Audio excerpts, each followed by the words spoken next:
जी भाई साहब, आप अपना सवाल करें, नाम बताएं। हाँ जी, नमस्कार। मेरा नाम है सुरेश भाई खेमा भाई परमार। मैं समी का रहने वाला हूँ। मेरा सवाल ये है कि अल्लाह और भगवान में फर्क क्या है? भगवान है, कुछ कहेंगे 100, कुछ कहेंगे 1000, कुछ कहेंगे 33 करोड़। लेकिन अगर आप एक ऐसे हिंदू से पूछेंगे जो अपने मजहबी किताबों को जानता है, वेद का मुताला कर चुका है, उपनिषद का मुताला कर चुका है, वो हिंदू कहेगा कि हिंदू मजहब में एक ही भगवान, एक ही ईश्वर की इबादत करना चाहिए। लेकिन आम हिंदू एक फलसफे में मानता है जिसे कहते हैं पैंथीइज्म। पैंथीइज्म मतलब सब कुछ खुदा है, सब कुछ भगवान है, सब कुछ ईश्वर है। ये पेड़ भगवान है, सूरज भगवान है, चांद भगवान है, इंसान भगवान है, सांप भगवान है। हम मुसलमान मानते हैं कि सब कुछ भगवान का है, सब कुछ खुदा का है। ये पेड़ खुदा का है, चांद खुदा का है, सूरज खुदा का है, इंसान खुदा का है, सांप खुदा का है। तो आम मुसलमान और आम हिंदू में अहम फर्क है कि आम हिंदू कहता है सब कुछ खुदा है, मुसलमान कहते हैं सब कुछ खुदा का है। ये सिर्फ का फर्क है। अगर इस का के फर्क को मिटा दे तो हम हिंदू और मुस्लिम एक हो जाएंगे। ये कैसा होना चाहिए? अल्लाह ताला फरमाते हैं सूरह अल इमरान में, सूरह नंबर 3 आयत नंबर 64 में, तालू इला कलिमतिन सवाइम बैना बैनकुम, कि आओ हम उस बात की तरफ जो आप और हम में यकसा है। सबसे पहली बात अल्लाह नाबुद इल्लल्लाह, कि हम सिर्फ एक ईश्वर, एक भगवान, एक खुदा, एक अल्लाह की इबादत करें। तो जब हम हिंदू मजहबी किताबों का मुताला करते हैं कि हिंदू मजहब में भगवान किसे कहते, ईश्वर किसे कहते, खुदा किसे कहते, तो जब हम पढ़ते हैं छंदोग्य उपनिषद सेक्शन नंबर 6 अध्याय नंबर 2 श्लोका नंबर 1, उसमें लिखा है एकम एविदित्यम। यह संस्कृत श्लोक है जिसके मानी है भगवान एक है, दूसरा नहीं है, ईश्वर एक है, दूसरा नहीं है। लिखा है श्वेताश्वेतर उपनिषद में अध्याय नंबर 6 श्लोका नंबर 9, नाचस्य कसिज जनिता न चदीपा। यह संस्कृत कोटेशन है जिसके मानी है उस भगवान, उस ईश्वर के कोई वालदेन नहीं, उस ईश्वर का कोई रब नहीं, उस ईश्वर, उस भगवान का कोई वालिद नहीं, कोई वालदा नहीं, कोई रब नहीं। लिखा है श्वेताश्वेतर उपनिषद में अध्याय नंबर 4 श्लोका नंबर 19, न तस्य प्रतिमा अस्ति। उस भगवान, उस ईश्वर की कोई प्रतिमा नहीं। प्रतिमा एक संस्कृत लफ्ज है जिसके मानी अक्स, तस्वीर, फोटोग्राफ, पेंटिंग, पिक्चर, बुत, स्कल्पचर, स्टैच्यू। लिखा है श्वेताश्वेतर उपनिषद में अध्याय नंबर 4 श्लोका नंबर 19 में, न तस्य प्रतिमा अस्ति। उस ईश्वर, उस भगवान की कोई प्रतिमा नहीं, कोई फोटोग्राफ नहीं, कोई पेंटिंग नहीं, कोई पिक्चर नहीं, कोई बुत नहीं, कोई स्टैच्यू नहीं, कोई स्कल्पचर नहीं। और सबसे ऊंची किताब हिंदू मजहब में है वेद, और सबसे ज्यादा पढ़ी जाने वाली किताब हिंदू मजहब में भगवत गीता। भगवत गीता में लिखा है अध्याय नंबर 7 श्लोका नंबर 20 और 21 में कि जो वो इंसान जो पैसे के पीछे भागता है वो गलत भगवान, गलत ईश्वर, गलत खुदा की इबादत करता है। वेद जो सबसे ऊंची मानी जाने वाली किताब है, लिखा है यजुर्वेद में अध्याय नंबर 32 श्लोका नंबर 3 में, न तस्य प्रतिमा अस्ति। उस ईश्वर की कोई प्रतिमा नहीं, कोई अक्ष नहीं, कोई फोटोग्राफ नहीं, कोई पेंटिंग नहीं, कोई पिक्चर नहीं, कोई बुत नहीं, कोई स्टैच्यू नहीं, कोई स्कल्पचर नहीं। और लिखा है यजुर्वेद में श्लोका नंबर 40 और 41 में लिखा है, अंधात्म प्रविशंति या असंभूति उपासते। वो अंधकार में दाखिल हो रहे हैं वो लोग जो असंभूति की इबादत करते हैं। असंभूति मतलब जो नेचुरल थिंग्स है, हवा, आग, पानी। यजुर्वेद में लिखा है कि जो नेचुरल थिंग की इबादत करते हैं, हवा, पानी, आग, वो अंधकार में दाखिल हो रहे हैं। और आगे लिखा है वो और घोर अंधकार में दाखिल हो रहे हैं वो लोग जो संभूति की इबादत करते हैं। संभूति मतलब बनाई हुई चीजें, टेबल, चेयर, बुत एटसेट्रा। कौन कह रहा है? लिखा है यजुर्वेद में। और वेद में सबसे ऊंची किताब है ऋग्वेद। ऋग्वेद में लिखा है वॉल्यूम नंबर 1, वॉल्यूम नंबर 1 में श्लोका नंबर 64 में, अध्याय नंबर 64 में, श्लोका नंबर 46 में, 46 में, एक कम सत विप्र बहुधा विदांते। मैं संस्कृत में बोल रहा हूं तो ये नहीं कहे कोई क्या दाखिल फेंक रहा है। एक कम सत विप्र बहुधा विदांते। सच एक है, खुदा एक है, भगवान एक है, ईश्वर एक है। और जो संत लोग हैं ईश्वर को कई नामों से पुकारते हैं। आप कई नामों से पुकार सकते हैं लेकिन ईश्वर एक है। और लिखा है ऋग्वेद में वॉल्यूम नंबर 6 अध्याय नंबर 46 श्लोका नंबर 16, या एक पूछती ही कि भगवान एक ही है, ईश्वर एक ही है, उसी की इबादत करो। और ब्रह्मा सूत्र हिंदुइज्म का है एकम ब्राह्म देवता नास्ते नैना नास्ते किंचन। भगवान एक है, दूसरा नहीं है, नहीं है, नहीं है, जरा भी नहीं है। ये हिंदुइज्म की बुनियादी बात है, ब्रह्मा सूत्रा कहते हैं। इसी तरीके से आप इस्लाम में अगर आप पूछेंगे अल्लाह के मानी क्या है, अगर कोई मुसलमान सबसे बेहतरीन जवाब दे सकता है वो आपको कोट कर सकता है सूरह इखलास, सूरा नंबर 112 आयत नंबर 1 से 4, जिसमें लिखा है कुल हुवल्लाहु अहद, कहो कि अल्लाह एक है, अल्लाह समद, अल्लाह जो बेनियाज है, लम यलिद वलम यूलद, ना वो किसी को जनता है ना किसी से जना है, वलम यकुल लहू कुफुवन अहद, उसके जैसा कोई नहीं है। ये 4 लाइन का डेफिनेशन है अल्लाह के बारे में। अगर कोई भी इंसान कहता है कि ये शख्स अल्लाह है, ईश्वर है, खुदा है, अगर ये 4 शर्तों पे उतरता है, हम मुसलमानों को कोई गिला नहीं, कोई शिकवा नहीं उस शख्स को भगवान मानने के लिए, ईश्वर मानने के लिए, अल्लाह मानने के लिए। 4 शर्त है। कुल वल्लाहु, कहो कि अल्लाह एक है, अल्लाह समद, अल्लाह जो बेनियाज है, लम यलिद वलम यूलद, ना वो किसी को जनता है ना किसी से जना है, वलम यकुल लहू कुफुवन अहद, उसके जैसा कोई नहीं है। हिंदुस्तान में कई हिंदुस्तानी कहते हैं कि भगवान रजनीश खुदा है, भगवान है, ईश्वर है। एक सवाल जवाब के दौरान एक हिंदू भाई ने पूछा कि हम हिंदू नहीं मानते भगवान रजनीश खुदा है। मैंने कभी भी नहीं कहा कि हिंदू मानते भगवान रजनीश खुदा है। मैं हिंदू मत की किताब पढ़ चुका हूं, कहीं भी नहीं लिखा है कि भगवान रजनीश खुदा है। मैंने कहा कई हिंदुस्तानी, कई इंसान जो गैर हिंदुस्तानी भी है वो मानते हैं कि भगवान रजनीश खुदा है। हम इस भगवान रजनीश को अभी सूरह इखलास के जरिए परखेंगे। सबसे पहली शर्त कुल हुवल्लाहु अहद, कहो कि अल्लाह एक है। क्या भगवान रजनीश एक है? कई इंसानों ने कहा कि वो भगवान है, और खुसूसन इस देश हिंदुस्तान में हजारों ने कहा कि मैं भगवान हूं, मैं ईश्वर हूं। भगवान रजनीश एक नहीं है। दूसरी शर्त कुल हुवल्लाहु अहद, अल्लाह समद, अल्लाह जो बेनियाज है। हम जानते जब भगवान रजनीश की आत्मकथा पढ़ेंगे, भगवान रजनीश लिखते हैं कि मुझे डायबिटीज था, मुझे अस्थमा था, मुझे रीढ़ की हड्डी की बीमारी थी। आप सोच सकते भगवान को, ईश्वर को डायबिटीज है, अस्थमा है, रीढ़ की हड्डी की बीमारी है, हो सकता है? लम यलिद वलम यूलद, ना वो किसी को जनता है ना किसी से जना है। हम जानते हैं कि भगवान रजनीश मध्य प्रदेश में पैदा हुए थे और उनके वालिदैन थे।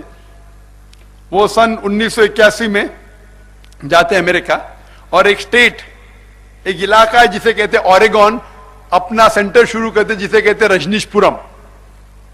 और वो हजारों अमेरिकन को बेवकूफ बनाते हैं। फिर अमेरिकन गवर्नमेंट उसे अरेस्ट करती है और उसे जेल में डालती है। भगवान रजनीश कहते हैं कि अमेरिकन गवर्नमेंट ने मुझे स्लो पॉइजनिंग दिया। आप सोच सकते हैं भगवान को कोई स्लो पॉइजनिंग दे रहा है? और फिर अमेरिकन गवर्नमेंट उसे निकाल देती है। सन 1985 में वापस आते, महाराष्ट्र में पूना में फिर से जाते, अपने सेंटर को फिर से कायम कहते, जिसे कहा गया है आज की तारीख में ओशो कम्यून। और जब आप ओशो कम्यून में जाएंगे तो उनके समाधि पे लिखा है, भगवान रजनीश, ओशो न कभी पैदा हुआ न कभी मरा, लेकिन इस धरती पे सैर करने के लिए आया, घूमने के लिए आया, घूमने के लिए आया। 11 दिसंबर सन 1931 से लेके 19 जनवरी को 1990 तक ओशो, भगवान रजनीश, न पैदा हुआ न मरा, धरती पे दुनिया में सैर करने के लिए आया, घूमने के लिए आया। 11 दिसंबर 1930 से लेके 19 जनवरी 1991 1991 तक। उसमें यह नहीं लिखा था कि रजनीश को 21 मुमालिक की वीजा नहीं मिली थी। आप सोच सकते ईश्वर भगवान आ रहा है धरती की सैर करने के लिए, उसको चाहिए वीजा। और आर्क बिशप ऑफ ग्रीस ने कहा अगर आप रजनीश को इस शहर से नहीं निकालेंगे, हम उसके घर और उसके जितने डिसाइपल के घर को जला देंगे। और ये आखिरी शर्त, वलम यकुल लहु कुफुवन अहद, उसके जैसा कोई नहीं है। अगर आप भगवान, ईश्वर, खुदा, अल्लाह को मुकाबला किसी से कर सके तो वो अल्लाह ही नहीं, वो भगवान ही नहीं, वो ईश्वर ही नहीं, वो खुदा ही नहीं। वलम यकुल लहु कुफुवन अहद। हम जानते हैं कि भगवान रजनीश, उसके 2 आंख थे आम इंसान जैसे, 1 नाक, 1 मुंह, 2 हाथ, उसकी दाढ़ी थी। अगर आप खुदा का मुकाबला किसी से कर सके, अगर उसे किसी से कंपेयर कर सके तो वो खुदा ही नहीं। वलम यकुल लहु कुफुवन अहद। अगर कोई शख्स कहता है कि खुदा 1000 गुना आर्नल्ड श्वार्ज़नेगर से ताकतवर है, आर्नल्ड श्वार्ज़नेगर का नाम सुना है? इसे कहा गया कि दुनिया में सबसे ताकतवर इंसान, यूनिवर्स में, कायनात में सबसे ताकतवर इंसान। अगर आप भगवान खुदा को किसी का मुकाबला कर सके, किसी से कंपेयर कर सके, चाहे वो आर्नल्ड श्वार्ज़नेगर हो, दारा सिंह हो, किंग कॉन्ग हो, चाहे 1000 गुना हो या लाख गुना हो या करोड़ गुना हो, वलम यकुल लहु कुफुवन अहद, उसके जैसा कोई नहीं, वो खुदा हो ही नहीं सकता। तो जब हम मुताला करते हैं हिंदू मजहब की किताबों का और कुरान का, तो पता लगता है जो डेफिनेशन है ईश्वर का, खुदा का, अल्लाह का, कुरान और वेद में हूबहू वही है। ये बाकी लोग ने दूसरी नीचे वाली किताब का हवाला अपने आप हिंदुइज्म में गलत फहमियां फैलाई। और इसके बारे में मेरा डिबेट भी हो चुका है श्री श्री रविशंकर। आप जानते हैं श्री श्री रविशंकर? जानते? हिंदुस्तान में सबसे मशहूर जो हिंदुइज्म का प्रचार करते हैं वो और रामदेव बाबा। मेरा बेंगलोर में उसके साथ एक डायलॉग हुआ था, उसमें साफ मैंने कहा, यही श्लोक पेश किए। कोई भी पंडित अभी मुझे ये नहीं आके कहे जाकिर भाई आपका तर्जुमा गलत है। हमारे मुंबई शहर में इस्लामिक रिसर्च फाउंडेशन में कई तर्जुमे हैं वेद के, भगवत गीता के 30 से ज्यादा, रामायण के, महाभारत के, उपनिषद के। मुताला होता है हिंदू मजहबी किताबों के बारे में, ईसाईयत की किताबों के बारे में, और जो यकसानियत है उसे पेश करते। हिंदुइज्म और इस्लाम में इख्तिलाफ भी है, हम इख्तिलाफ की बात नहीं करते, हम यकसानियत की बात करते हैं। आपके मजहब में लिखा है कि खुदा एक है, भगवान एक है, ईश्वर एक है, उस ईश्वर की इबादत करो, उसके अलावा किसी की इबादत मत करो। आपके मजहबी किताब में लिखा है कि बुत परस्ती गलत है, वही लिखा है कुरान में। ऐसा मुताला करेंगे तो आपके मनुस्मृति में लिखा है अध्याय नंबर 6 में क्या शराब पीना गलत है, कुरान में लिखा है सूरह माइदा सूरह नंबर 5 आयत नंबर 90 में शराब पीना हराम है। आपके किताब में लिखा है कि आप 1 से ज्यादा बीवी रख सकते हैं, कुरान में लिखा है कि 1 से ज्यादा बीवी रख सकते हैं। आपके इसमें लिखा है विष्णु सूत्रा में अध्याय नंबर 24 आयत नंबर 1 में क्या सुअर का गोश्त मत खाओ, कुरान में लिखा है सुअर का गोश्त मत खाओ, सूरह माइदा सूरह 5 आयत नंबर 3। आपकी किताबों में लिखा है वेद के अंदर कि औरतों को हिजाब करना चाहिए, अपना सिर का पल्लो ढाकना चाहिए छाती पे, अब वही चीज कुरान में लिखा है। तो मैं ये कहता हूं कि जो इख्तिलाफ है उसके हम डिस्कशन कल करेंगे, सही या गलत बाद में। जो यकसानियत है उसके ऊपर तो अमल करें। मैं कहता हूं मेरे हिंदू भाइयों से, आप संस्कृत पढ़ो, आपके वेद का मुताला करो, भगवत गीता का मुताला करो, रामायण का मुताला करो, पढ़ो। जो हिंदू मजहबी किताब और कुरान में यकसान है तो उसके ऊपर अमल करेंगे, जो इख्तिलाफ है उस पर बहस नहीं करेंगे, उसको बाजू रखेंगे। तालौ इला कलिमतिन सवाइन बैना बैनकुम। अगर हम अपनी मजहबी किताबों का मुताला करेंगे तो हम एक दूसरों को अच्छे से समझ सकेंगे। कोई भी मजहबी आदमी आपको घुमा नहीं सकेगा। आप बोलिए क्या एक आदमी है जोकर, टोपी पहनता है, दाढ़ी रखता है, वो ऐसा कह रहा है, जाके पूछिए आपके पंडित से कैसा ही कह रहा है कहने। हम अगर मैं गलत हूं, आप बोलिए ये जो श्लोक आप बोल रहे संस्कृत की मानी गलत है, अगर आप गलत साबित करेंगे मैं कहूंगा माफी जाऊंगा। हमने मुताला किया, हम ये कह रहे अगर आपको अमन चाहते हैं हिंदुस्तान में, दुनिया में, मैं कहता हूं ईसाइयों से, मैं कहता हूं हिंदुओं से, मैं कहता हूं मुसलमान से, जो पैगाम लिखा है का जो यकसान है तो उस पर अमल करो, जो इख्तिलाफ है उसके ऊपर बाद में बहस करेंगे, सही या गलत उसको बाजू रखो कम से कम। और आप जब मुताला करेंगे बाइबल का, वेद का, कुरान का, सारी मजहबी किताब में लिखा है कि खुदा एक है, ना वो खुदा के कोई वालिद है ना उसके कोई बच्चे हैं, सिर्फ एक खुदा की इबादत करना चाहिए, बुत परस्ती गलत है। और इस पे मेरी तकरीर है, सारी मजहबी किताबों में लिखा है कि आखिरी पैगंबर मोहम्मद सल्लल्लाहु अलैहि वसल्लम है, वो बाइबल में लिखा है, हिंदू मजहबी किताब में लिखा है, भविष्य पुराना में लिखेला है, वेद में लिखा है, इस पे तकरीर दे सकता हूं मैं। तो मैं ये कहता हूं कि जो इख्तिलाफ है उसको बाजू रखो, जो यकसानियत है उस पर अमल करो। और मैं मुसलमान भाइयों से कहता हूं कि अगर आपको अमन चाहते हैं तो आपको जिस तरीके से अल्लाह ताला फरमाते तालौ इला कलिमतिन सवाइन बैना बैनकुम, आओ हम उस बात की तरफ जो आप और हम में यकसा है। जब हिंदू लोग मुझे मिलते, मेरी इतनी इज्जत करते, मुझे माशाअल्लाह कभी भी तकलीफ नहीं हिंदुओं से बात करने के लिए, क्योंकि मैं उनके मजहब को जानता हूं। अगर कोई हिंदू कहेगा ना आपके कुरान में लिखा है का झगड़ने का, लड़ने का, ये क्या ये मजहब है? मैंने बोला आपने महाभारत पढ़ी? हाँ पढ़ा है मैंने। महाभारत में झगड़ने लड़ने के कुरान के मुकाबले में कई ज्यादा श्लोक है। नहीं नहीं जाकिर भाई, वो लड़ाई सच्चाई और झूठ के बीच है, तो कुरान में भी सच्चाई और झूठ के बीच ही है। हाँ तो मैं कोई एतराज नहीं, अमन हो गया। अगर मुझे हिंदू को समझाने का कुरान उसके मजहबी किताब के जरिए समझाऊंगा, तालौ इला कलिमतिन सवाइन बैना बैनकुम, आओ हम उस बात की तरफ जो आप और हम में यकसा है, कभी मुझे प्रॉब्लम नहीं होता है। कभी भी मैं कस्टम के जरिए आते, वो हिंदू कस्टम, ओ जाकिर भाई, डॉक्टर जाकिर जो कहेंगे सच कहेंगे, सच के सिवा कुछ नहीं कहेंगे। मेरी बैग चेक ही नहीं करते। Sir can we ask you one question, क्या मैं एक सवाल पूछ सकता हूं? मैं बोला ठीक है भाई, जो चेकिंग में टाइम बच गया मैं उनके गलत फहमियां दूर करता हूं, इज्जत करते मेरी। हम मुसलमान क्यों डरते हमारा पैगाम पहुंचाने के लिए? और मैं हिंदुओं से कहता हूं कि आप अपनी मजहबी किताबों का मुताला करो, जो यकसानियत है कम से कम उस पर अमल करो।